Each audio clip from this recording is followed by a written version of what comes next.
Okay, hello everyone. Sorry for being a couple of minutes late. This is a session from the opening session on University of West of England's Department of Architecture and the Built Environment for returning students. So if you are on one of these programs, architecture, environment and engineering, architecture and planning, architecture, technology design, interior architecture, building surveying, quantity surveying, construction management, real estate or property development and planning, and you are a returning student, so in years 2, 3 or 4, you were in the right place. If you are one of the postgraduate courses coming back, MArch, MSc in quantity surveying and MSc grad dip in building surveying, you're in the right place. If you are a first year student, either progressing from foundation or new to us, then you should be in the link for Elena Marco's session, which is over on another channel. And if you are a new foundation student, also you're in that other starting for new students coming back. During this session, we will be using Mentimeter in order to collect some information from yourself. So on your mobile phone or something like that, I want you to go to menti.com, and put in the code 1114 011. 1114 011. In there, you should be able to register now. So I want you to add in your registration information, and we'll leave that up for a few minutes while you are registering. Again, how do I register? I go to menti.com, menti.com on your mobile phone. It works really well on mobile phones. It asks you for a code. You put in 1114 011, and the registration information is open there now for you to enter. And I'll leave that open for a little bit to let you fill that in. We are operating with about a 10 to 20 second delay, unfortunately. So when I do go to look at your information, I'll come back to it later on and look at to see how you're getting on that one. So without further ado, we will begin. We are being video recorded. The recording will be made available after the session.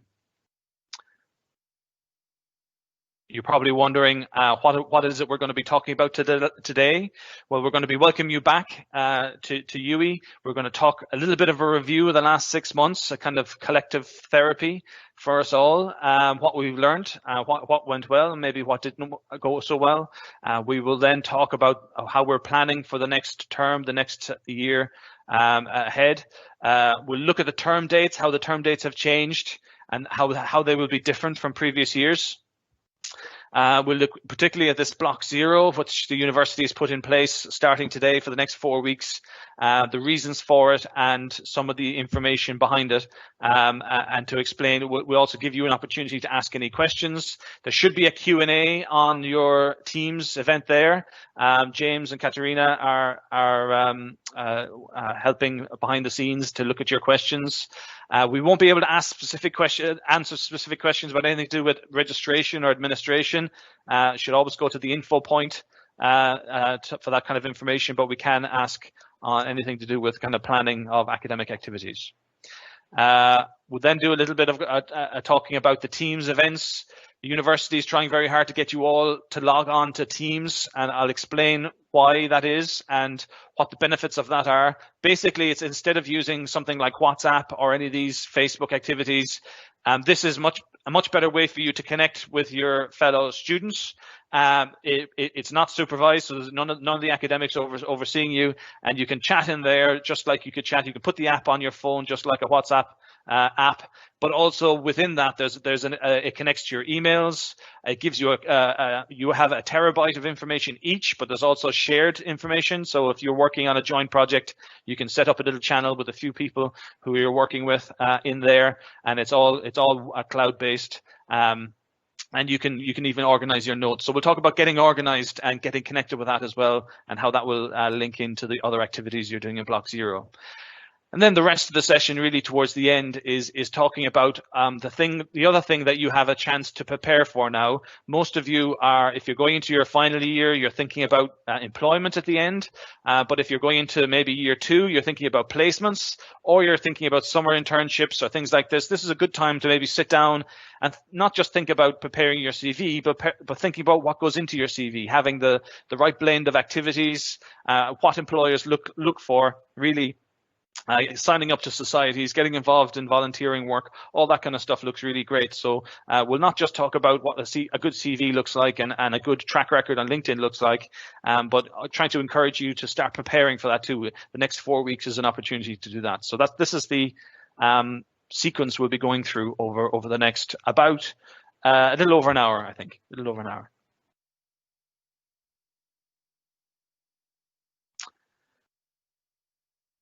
Just in case any of you arrived in late, I'll just go back to the Menti for 1 second. The registration for this event, you go to menti.com, menti.com, and you log in with the code 1114011.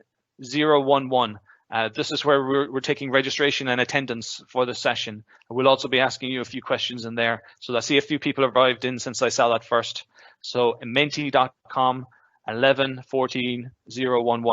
It works really well on your mobile. Okay, so the last 6 months. Well, I don't need to tell you this, but it has been an interesting experience. On March, we all moved online. So in the course of a week, all your classes went online. And you may have felt that was okay, or maybe you felt it wasn't okay. But actually, I think the big thing to be aware of is finishing the last few weeks of a term online is going to be very, very different to starting a new term, especially a new year online. We always say that in a semester that's 11 weeks long, you're really, you know, what you do in the first 6-7 weeks, you're really building towards putting all the information over to you and building towards a peak. And then the last few weeks, really, we ease off on the new stuff and you start going into assessment and stuff like that. So we were in that easier bit when the lockdown happened. And we are all, both us, the teachers, and you, the students, are going to have to engage with a new way of learning really online as we start this new semester. So although we feel like we've done online stuff already, actually there's going to be a lot of people who will find it really difficult to do online activities. Now, we're not all of Block 0 is online, so all the activities for the next few weeks will be online.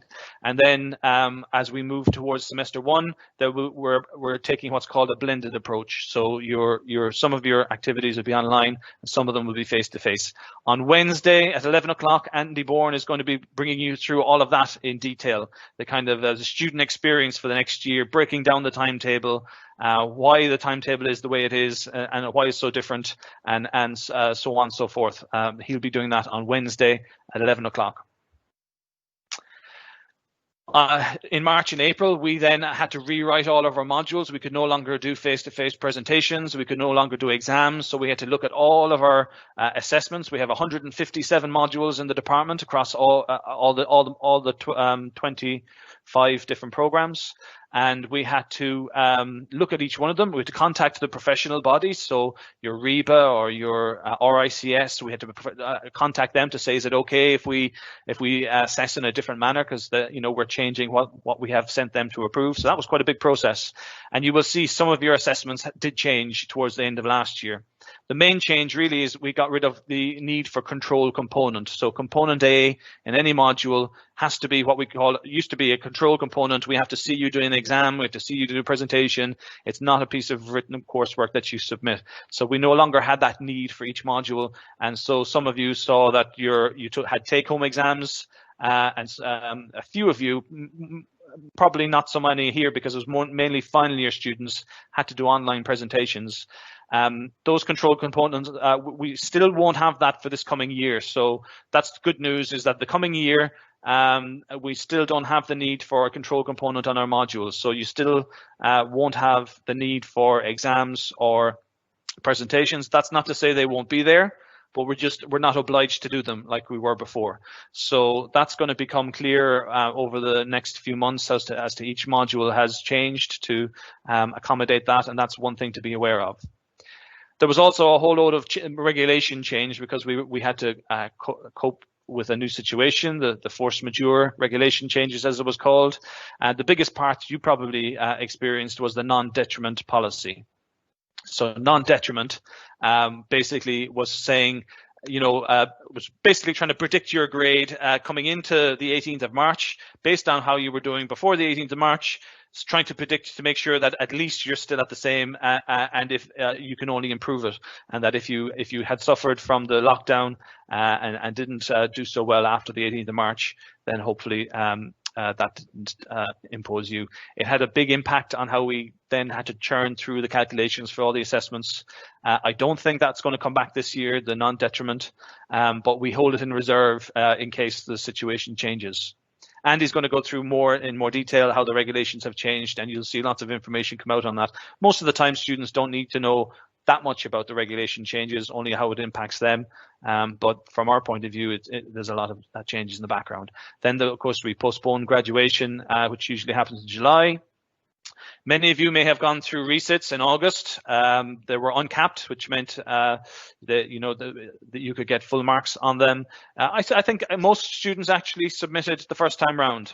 I think perhaps the studio modules were the only ones where we saw a higher number than normal of people going into the August non-camp situation. Again, that whether or not that's going to be the case for this year coming uncapped resits, I haven't heard that being confirmed yet, but we should plan that it's not. It's back to being capped unless the situation changes. Again, we'll hold that in reserve. Now, as a result of the new situation, we had to completely rewrite our timetable, which is actually a really complicated exercise with so many different programs and so many shared modules. We had to allow for the fact that some of the classes would be face-to-face. Some of the classes would be online.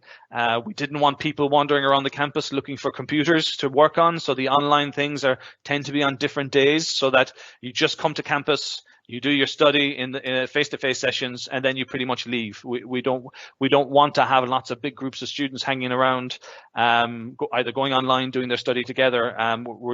We're trying to encourage students to study more independently online, and that's why we're doing so much now during Block Zero to get you connected online, and why that's so important. All that Teams event that you're hearing on Tuesday and Thursday, the meetups, we're basically trying to replicate that coffee you had with a group of 4 or 5 other friends, what we call the social spaces dotted around Q Block and R Block. You all have your favorite little niches that you like to go and find. You all have your gang.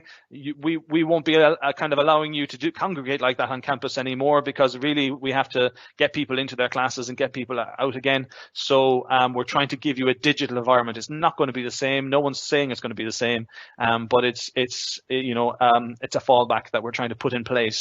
We're basically trying to replicate those little nooks and crannies we have around the campus with nooks and crannies and teams for you to go on meet there, so that you can at least talk to each other online. That's what this whole Block Zero is about. So I'm going to go through that in more detail. Now, before I do, let's just have a quick check at the Menti. So Patrick, can you hear me? Yes. Hi. We're having some trouble with Menti. Okay. Because apparently the second and third questions, they're set to expect an email address. So people aren't able to submit their answers just now.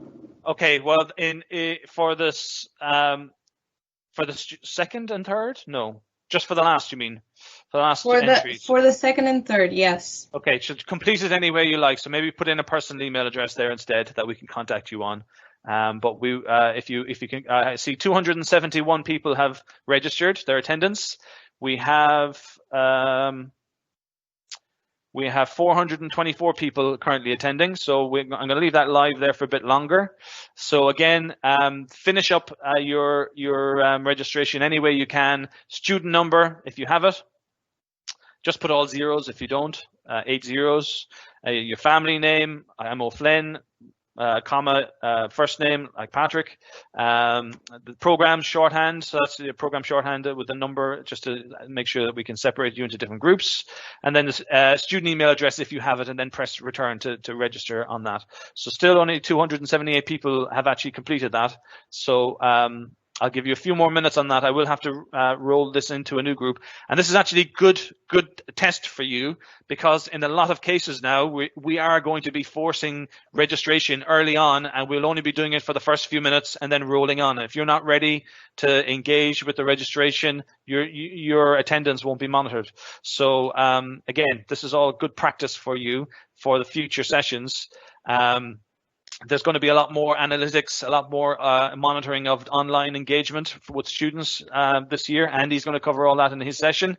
But if you think about it, the ultimate big brother is forcing you into a classroom with loads of with other people and having someone standing at the front looking over you. So that's actually a good learning environment. Learning is a social activity, and being able to engage and look over your shoulder, make sure you're doing okay. That's all part of the face-to-face, and we can't replicate that, but we can do. As Andy will do, there's analytics we can do to see how often people are engaged with Blackboard, how often they're engaged with the library, and just how busy they are studying their activities, so that we can identify people who are struggling, people who are struggling to engage, and sending more activities towards them. So I see now 370 people have registered now, signed in their attendance. That's good. So I'll give you one more minute on that one. That's 40 seconds of my time, 1 minute of your time, because there's about a 20-second delay. Okay, so I was going to ask some Menti questions there, but I'll come back to that. Let me start with the term dates now.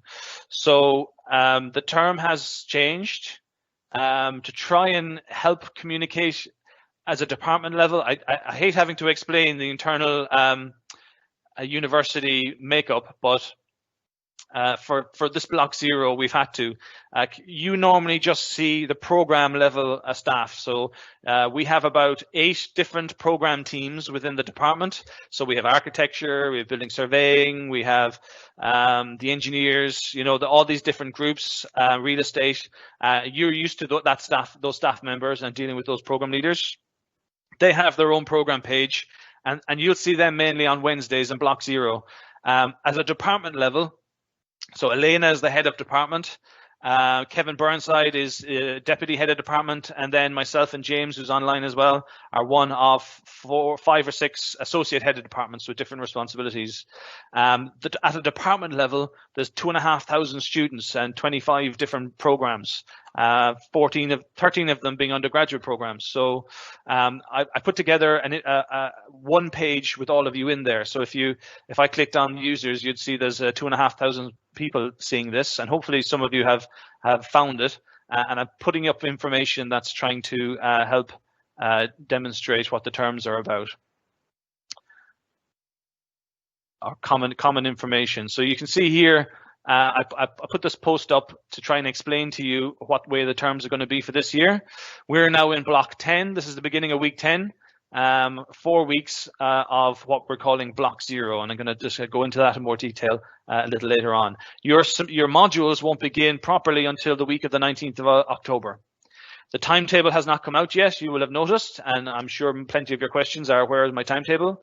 If you are a part-time student, we should have been able to tell you what day of the week you'll be doing face-to-face content. That's as much as we've been able to give online. But just the nature of the situation, it's taken us a lot longer to redraft the timetable and then get all the staff coordinated on their side, which is what we're going through at the moment. And we'll be ready to release that timetable in a week, by the end of next week, hopefully, touch wood, to tell you what the actual sessions are face-to-face and what the sessions are online. We have 9 weeks then leading up to Christmas for your teaching. Note, there is no field week, so we don't have any reading week anymore. That's gone. Then you have 3 weeks of Christmas vacation. Come back then 2 weeks of teaching after Christmas, which I can't imagine will be the most popular decision in the world, but again, it's what we're faced with right now. We have 2 more weeks of teaching, and then we go into any assessment that you have. Not a lot of you do a lot of assessments. Some of you third year, final year students may be doing things on collaborative practice in around here, although that might be moving online now to a different date. I'm not quite sure. So, but you do see some activities happening. They will be happening towards the end of January, beginning of February. Beginning of semester 1 then semester 2 starts on the 8th of February, week 30. And again, 11 weeks. Again, no reading week this time. You have 7 weeks up to the Easter vacation, and then you have 4 weeks afterwards, and then just 3 weeks of assessment after that. Normally we've had 4. So how have we squeezed in block 0? We've got rid of the reading weeks.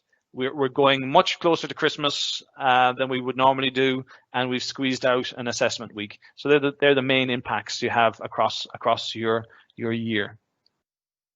On the online version, I think I've even put in, I have the online, I've given you the Excel spreadsheet so that you can keep notes on this if you want to. I've shown that where you can kind of expect to get results back about the 28th of June. The reset period is again in August, 2 weeks of resets, and again it'll be right in the beginning of September before you get your reset results. That's all on the download. So hopefully that explains. If you have any questions, I don't know, Katerina, if there's any questions coming in there on the timetable. There's a 20-second delay, so I can't imagine there would be. Not yet, no. Okay. Let's just have a quick look at how they're getting on with Menti, 479. Okay, so I'm going to move on the registration now. So your Menti should still be open, and I'm going to move on to the next question. So that's next question is it's going to be some comments.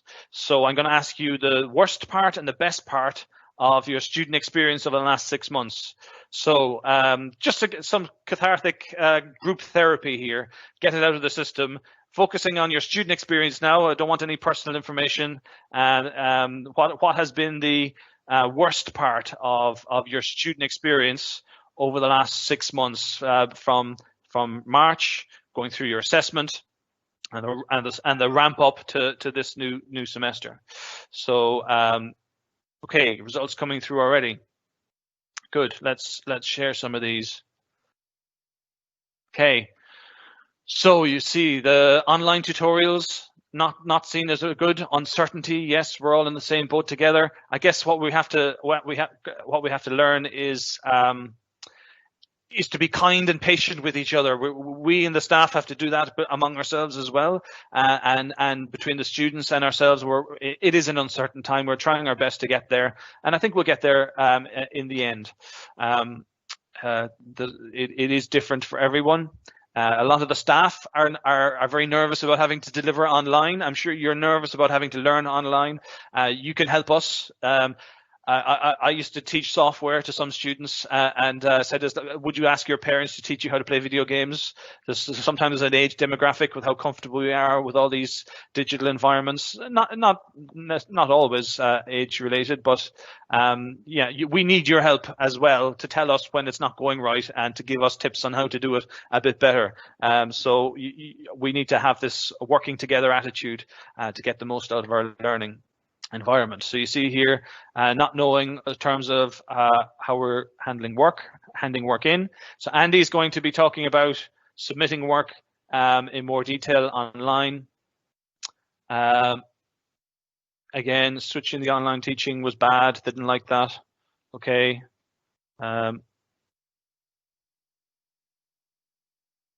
Resume scroll. Why isn't the scroll working? See, this is what I'm talking about. Computer says no.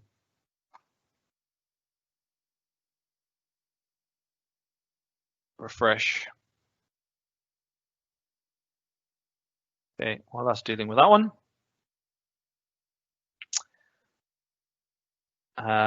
Move back to that. So that's the latest on the term dates. Okay, it's working now again. And we do enter some. You see, there's 344 of you have entered something in there, so you all have some information on what's going on. So that's good. I'll actually go on to the next one. The next question: what is the best part? Is there a silver lining? What has been the most positive part of your student experience the last 6 months? I think it has been positive, being able to connect more with people when I need to, even when I'm not seeing them in terms, and definitely connecting with my friends from college, who I would have seen once a year, maybe at Christmas. All of a sudden, we were seeing people more regularly. So there's definitely silver linings, and I think we have new sets of values now. We know what's important. We know who's important. The critical workers came to the fore, so on and so forth. So there's definitely, I think, been positive sides of the last 6 months. Okay, so that's some information on the term dates. The next bit we'll go into is Block 0. I kind of have to apologize for Block 0 a little bit. We're all kind of trying to deal with how we're going to do this over the course of 4 weeks. Usually we shield you from the internal structures of the university and you just see the program teams, but because you're getting so many bits of information from so many directions, I thought it would be worthwhile to try and explain the 3 different levels that you're getting information from on Block 0. The most important of which is your program teams. So the people you know the best, the architecture group or the building surveying group or the real estate group or the QS group or whoever the staff is you identify with most, they are still communicating to you about Block 0. They have their own section on the program page on Blackboard where you can go in there and see what they're doing for Block 0. They're mainly focused on Wednesdays, the 3 sessions on Wednesday. The main difference being the product designers who are doing a bit more, who are not really engaging with the department level activities. So you'll see the program information. That should be the most important place to go to, and the program information overrides everything else. So if they say, look, even though on the department is saying we're doing something on Wednesday at 11, I've decided that we have to move it to Thursday at 11. So again, that they will override things. Unfortunately, we're not able to get all that into your timetable. We just don't have the timetablers are so busy working on semester 1. They don't have capacity to do that. And we will get there in the end as long as it's clear. You go to the program level to make sure that you can see what the program team have decided. And then the department level is me and James and the other members of the management team. We've set up this page to try and clarify what Block 0 means from the department activities and from what the university is planning as well. So the university has a whole ream of activities planned for level 0. They haven't really explained to us what they're doing, so they're communicating directly to you without telling us, which is and not the best way to do things. But hopefully, again, as we're kind with each other and considerate with each other, we'll get there. I think there's a lot of good things to be planned, and I'm going to show you the outline of that now. We did put in here just an overview for each group of students. So you're returning students, but there's a post here for each group of students. So the returning students is this one here, and I try to indicate to you what the timetable might look like. So the university gave to us a dictated timeline, and we've tried to clarify that for you. We know that a lot of you are working, a lot of you are busy, you might not be able to attend all the sessions. You get a timetable that looks like we have something on 5 days a week for 3 weeks, and you're unsure as to which you need to go to and what to prioritize. We've tried to help you that with the information we've put on the department page to indicate what the priorities are and why some sessions are worthwhile going to and others maybe are lesser priority. So we here are in week 1. We're doing this welcome back session with all returning students. It's green, it's at a department level. So it's all the architecture and built environment courses together. The university has got information relative to these afternoon activities and prep work. If you want to know how to get to them, the university has a whole load of information. You've probably been getting them by email, but I've also repeated them on the Block 0 tab. If you scroll down, you see there's 2 posts down here university level activities for new students, university level activities for returning students. And here they give you the links to the information on the Inspire Me lectures and the various other web pages relating to any activities at a university level. So all the afternoons are pretty much taken up with the university is planning things for you. Tuesday and Thursday mornings are pretty free. I do know some programs have moved their returning student activities to these days, so do confirm on your program page to make sure, just because of staff availability, they can't do new students and returning students at the same time, but they're generally free. There is this kind of keynote lecture invited in by the university on a Tuesday and Thursday lunchtime.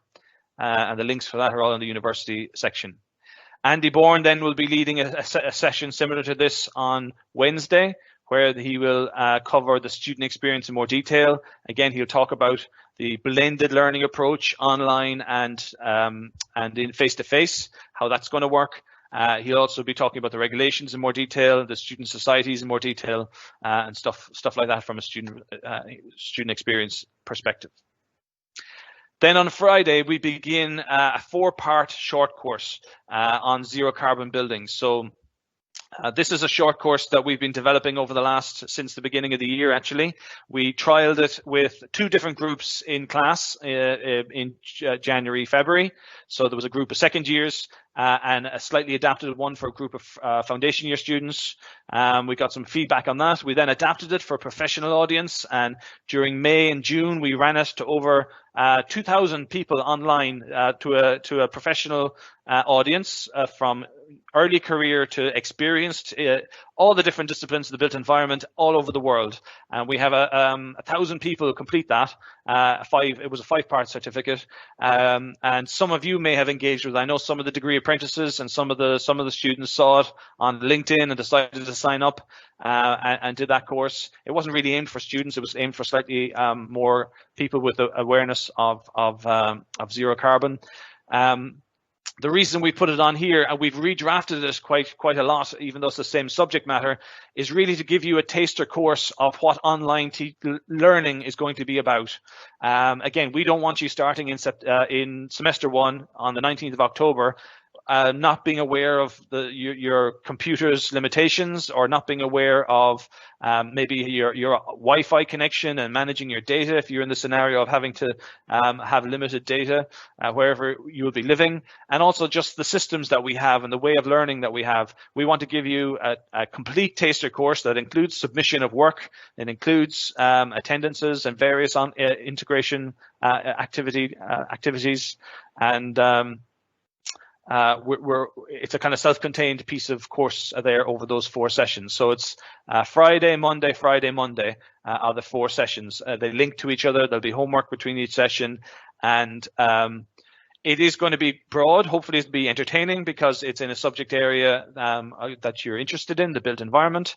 It's about the future of built environment, really. And it also asks you to look at your course, the future modules you have ahead of you, to see where sustainability is, where zero carbon is, and how you could bring it in if it's not there. So we'll be talking about how you could plan your studies ahead of you, or however many years you have ahead of you, to up the level of zero carbon awareness that you have. And then there are societies out there that are trying to give you student-led kind of booster courses on this to make sure that you come out with the best CV possible. There will be a standalone certificate, a CPT certificate on Introduction to Zero Carbon. You can put that on your CV to say I completed a short course on zero carbon buildings. I will also be assessing it.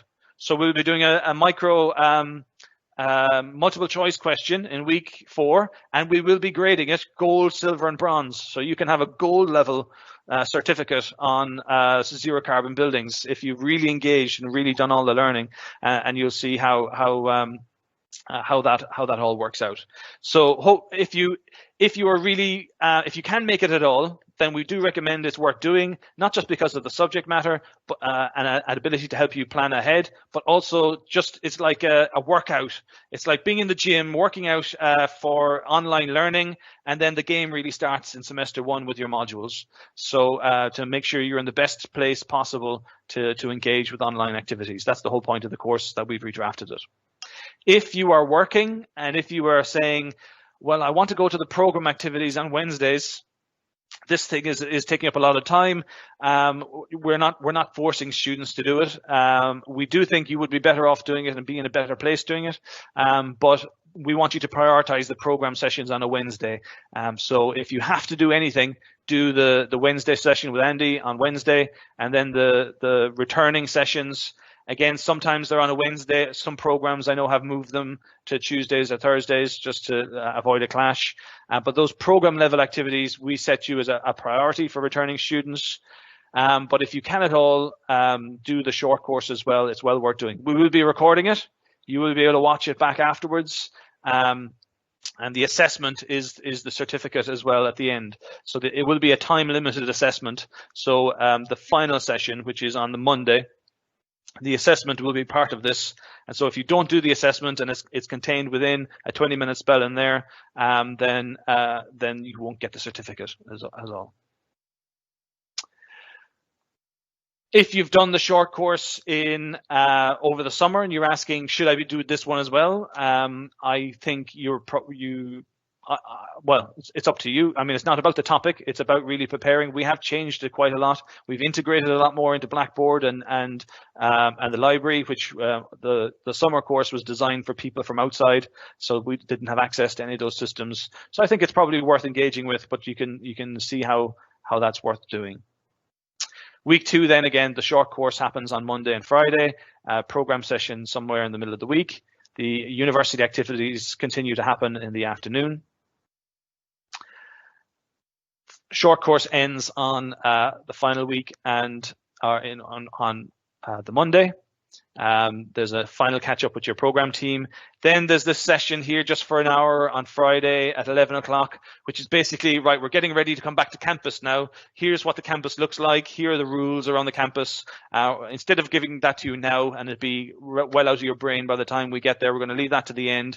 And so we'll talk about how we safely get into classrooms, the social distancing criteria, the access to the site like buses and things like that. All of that we'll cover in a session there at the end for you. The final one is really primarily focused on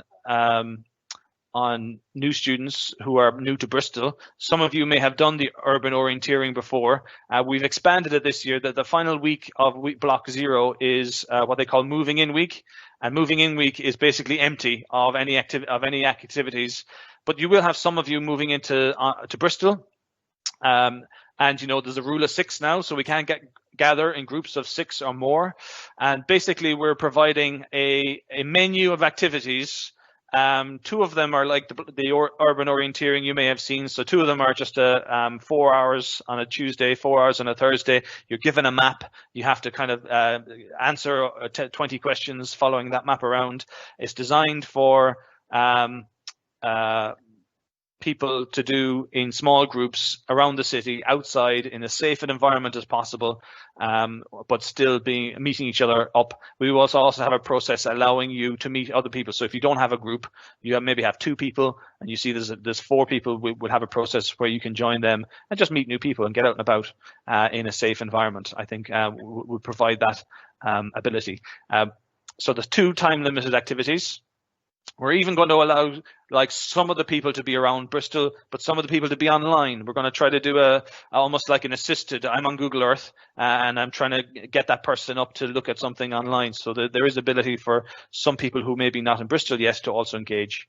And then there will be other activities on there as well. You'll see all of this. If you want to know more information, you go to the program page, the department page on Blackboard.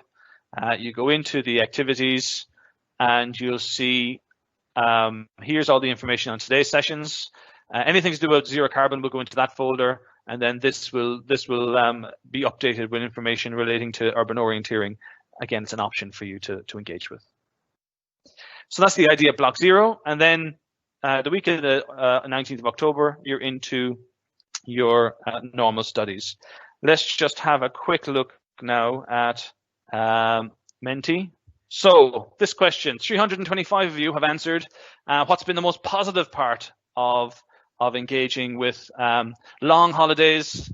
Nothing much. Teaching myself a load of programs. Good. Someone stayed positive. Staying safe in a comfortable place. Yes. Still being able to learn. Good. Yes. Lectures being very understanding. Thank you. And actually, vice versa. Students, I think, have been very understanding as well. And again, no one wanted to have anyone left out. And so, we're all. And as long as we keep that togetherness as we go forward, I think that's very important. Being more disciplined to own study. Yes, again, I think that's very important, and that's being organized as we go forward is essential, because we don't have our buddies in class who, group of 6 friends, there's always one person who's organized and then the rest just kind of follow them. It won't be as easy to have that connection anymore. So we all have to look to improve our organization. Money saved. Being forced to be creative during lockdown. I'd love to hear more about that. What kind of things did you do to be creative? Sleep. Good. So that's interesting. And I'm moving on to the final question there. And think about this one now. This is a word cloud. So the word cloud, in one word, sum up your experience of the last 6 months. So in one word, sum up your experience of the last 6 months. And you can, again, if you agree with one of the words that was there, you can improve it. The size changes with the number of people who put it in. So I'll leave that on in the background as we go back to the presentation. That's block 0. Katerina, has there any questions coming through on block 0? No, not really. Okay, so hopefully that's answered most of your questions. This next bit, I just wanted to expand on these Teams events. So the university is trying to get you into groups of teams. There is a video online. So if I bring up that website, where is it gone? Here it is. This is the website dedicated to Teams. The link again is in the Blackboard page, and you'll see this dude's video on how he set up Teams. He's obviously big into his IT. I don't know who he is. Never seen him before.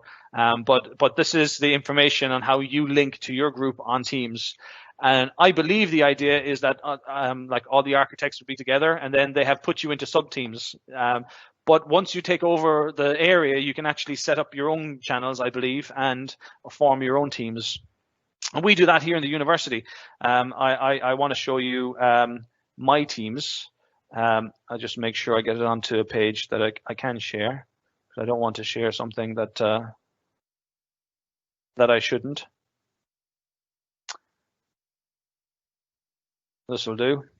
So on my teams in the university, when we go into Teams, click on Teams. I'm a member of all these different teams. You see, there's a huge number of different teams I'm a member of. One is my building service engineers. Some of them are cluster levels, some of the department levels. And you go in there and there's different channels. So the channel, once you're part, so you might be part of the architecture team. And once you go into the architecture team, you'll see that there's a whole load of stuff in there. I better not put that up. Sub channels dividing what the teams are made of. And so it's basically like a WhatsApp group, but everyone is in there on your program, and you can set up subgroups and talk about different modules or talk about different topics, different projects. If you're working with 2 or 3 other people on a group project, you can have their own channel. So it on its basis, it works a bit like a WhatsApp group, but then attached to that very powerfully, each of you have a terabyte of online data. So each of you have, if you look up of your online learning activities, and you look at the Office 365. Each of you is given a terabyte of your own information, and then each team can have shared information as well. So I haven't used a USB stick in about 4 years because I have everything online. Everything's on the cloud, and this is basically giving you your own cloud area. You can go in there, set up your own folders, organize yourself, set up a folder per module, share discussion boards between modules. OneNote is another activity, another one well worth looking at. OneNote is basically trying to be like a system where you have notebooks. So here are all the different notebooks for the different types of groups that we're members of, and then you can split it up into different tabs. So I might have one tab per module if I were you, and then you can split that tab into sections. So it basically works like a notebook, and then you can have your own one here if you're organized, and then if you want to have one that you share with one person or share an entire book with one person, it does really help to, again, what are we trying to replace? We're trying to replace that activity you would have done after a class or between classes. You would have grabbed a few of your pals and went and sat around a table, and you would have shared things physically. We're trying to give you an environment where you do that digitally now. And I must say, once you get up and running on how these things work, connect together on Teams, and then Teams links everything else together.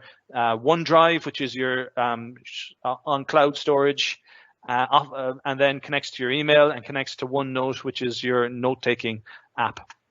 Again, when you're doing online and you're doing it all, I've kind of gone paperless for the first time, having talked about it by using that OneNote activity.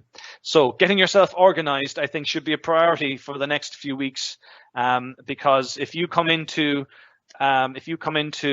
semester one and you haven't really thought about the digital barriers and you're not really that organized and you're still trying to do things the old way, I think we see a higher number of students really struggling in that environment. So this is an opportunity for you to think about all that, connect with your friends, you know who they are, and try to get the most out of these activities together as you go through.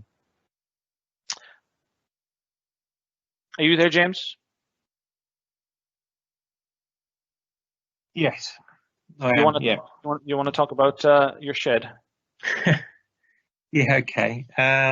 If I go to the share button, I can do that, can't I? Yes, yeah.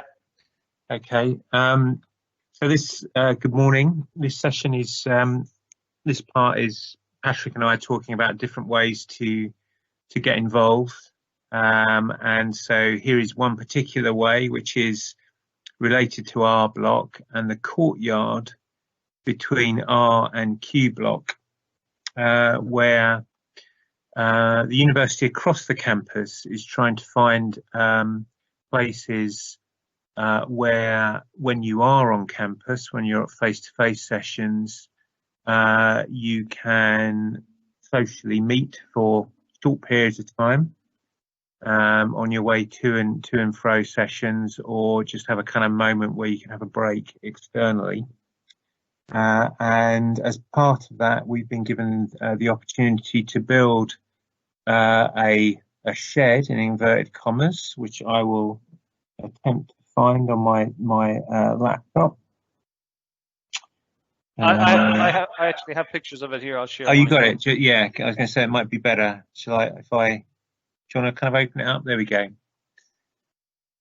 Yeah, so basically, we're going to work with the Architecture Society, and any of you can be members of the Architecture Society. You don't necessarily have to be on an architecture program. It's a university society, and we're looking for people to volunteer through the society to help us build this. It's a portal frame structure. And you all being in our department, you all know what that means, of course. So it's a series of structural bays that can be that connect together. Quite simple to make, all using the same timber sizes, and it will come together as two pitched roofs, two mono-pitched roofs, which will be in a polycarbonate, so they'll be kind of gently see-through, and those come together to create a great big table, unsurprisingly 2 meters wide, so that people could sit either side, socially distanced. The big yellow block in the centre of those drawings, that's the table. Beneath the table will be something of the order of 90 sandbags, each 25 kg. So that's holding this whole thing down. And it becomes a space where people can sort of talk in a socially distanced way, say hello to friends, perhaps have short conversations, and potentially do a little bit of work or just catch up with things. And its site, as I said, is between the two buildings. So Q Block, where most of the construction side of our department have most of their sessions, and R Block, where product design and architecture have the studios, and it will sit next to the cafe. So if you remember the cafe on the ground floor, that will be open. There won't be really any, or very, very limited space to sit down inside, probably the order of about 4 chairs. So we'll be using the courtyard more and this space to as we go to and fro. So the plan is the Architecture Society are at this moment or during today sort of circulating information for that. We're looking for 18 volunteers, and so that's so that we can get sort of something like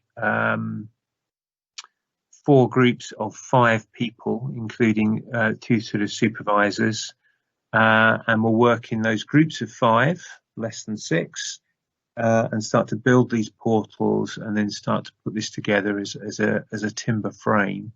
And we're looking to do that from week 3 of Block 0, so a couple of weeks' time. I've just seen an email that the timber is ordered and on its way. So thank you, Patrick, for that. So and what we're trying to do is, again, a series of ways in which we can find ways of connecting and maintaining connections together. And as the Mentimeter said, keep that creativity going in different ways. Thank you. Thanks, James.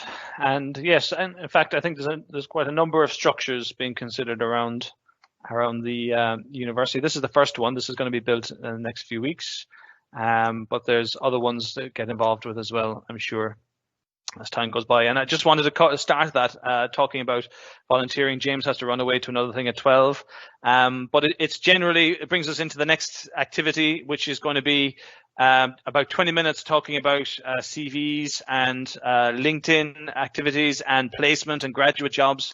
And basically the other thing you could do over the next few weeks, if you have a bit of time, preparing for that next step after you graduate, or perhaps if you're doing a placement or a summer internship, what can you start doing now? What can you sign up to that looks really good on those activities? And things like, I was a group leader on an external structure for the university. Just looks like you're more engaged. So again, trying to find those activities now in the current situation, building out that CV. It's important to think about these things. So that will bring us on to the next section. So I'm going to give it a 5-minute break there. So I'm going to stop for 5 minutes, give you a chance to stand up and stretch the legs. And then when we come back at 12 o'clock, we'll do this session for about half an hour, which will be about developing your professional profile. So very different to your social profile. This is your professional profile, building it up and making it look sharp for when you go out there and when you graduate, whether it's for jobs or whether you're going on placement and sandwich years, or whether you're just looking for internships. In this era of economic uncertainty, it's good to really plan and think about this even from at this point. So back here, please, in 5 minutes, 12 o'clock sharp.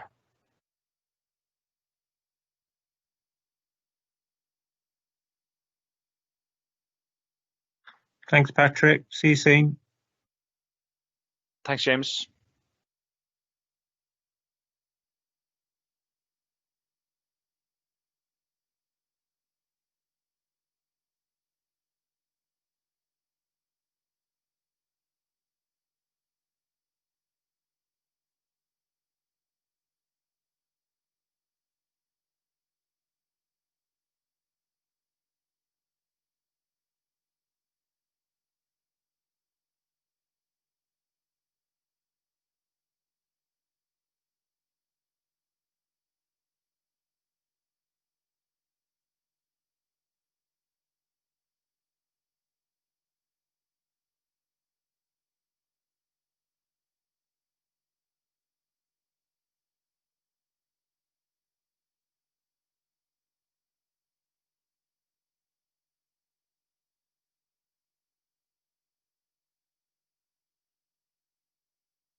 Okay. Can you hear me, Katerina? Yes. Audio check. Thank you. Right. So.